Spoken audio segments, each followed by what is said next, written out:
అందరికి నమస్తే అన్న. ముఖ్యంగా కాంగ్రెస్ పార్టీ మిత్రులకు నమస్తే. రాహుల్ గాంధీ అన్నకైతే సెల్యూట్ అన్న. నిజంగా చెప్తున్నాను నేను. అన్నా మీరు కాంగ్రెస్ వాళ్ళందరూ గొప్పలన్న. అసలు మీలాంటి వాళ్ళు చరిత్రలో ఉంటారన్న. అన్న ఎందుకు ఇట్లా అంటున్నా తెలుసా? నిన్న రాహుల్ గాంధీ గారు వచ్చిండు తెలంగాణ రాష్ట్రానికి వచ్చి ఏం మాట్లాడిండు తెలుసా? అసలు మీరు మొత్తం షాక్ అయిపోతారన్న ఇప్పుడు నేను చెప్తే. పాపం కాంగ్రెస్ పార్టీ మిత్రులు అయితే ఏం చేయాలో అర్థమైతే లేదు వాళ్ళకు. అసలు కార్యకర్తలకు అయితే తలకాయ ఏడబెట్టుకోవాలో కూడా అర్థమైతే లేదు. ఎందుకో తెలుసా? నిన్న రాహుల్ గాంధీ జనాలందరూ చూస్తున్నాగా, ప్రెస్ మిత్రులు ఫోకస్ చేసి చూస్తున్నారు. మంచిగా సోషల్ మీడియాలో అయితే అందరు లక్షల మంది చూస్తున్నారు అనుకోండి. మీరు అందరు ఆడ వేల మంది ఉన్నా లక్షల మంది చూస్తున్నారు అనుకోండి. అంతమంది చూస్తున్నాం కూడా ప్రతి మహిళకు మేము 2500 రూపాయలు ఇస్తున్నాము అని చెప్పిండు అన్న.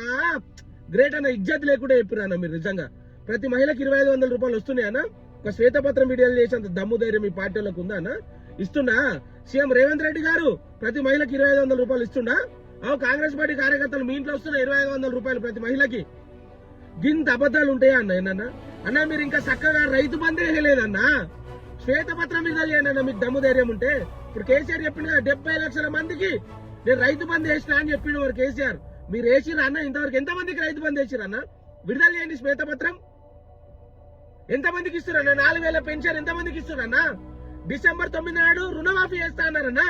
ఎంతమంది రుణమాఫీ చేసిరన్నా మీరు? చెప్పండి అన్న. దమ్ము ధైర్యం ఉందా చెప్పేంత?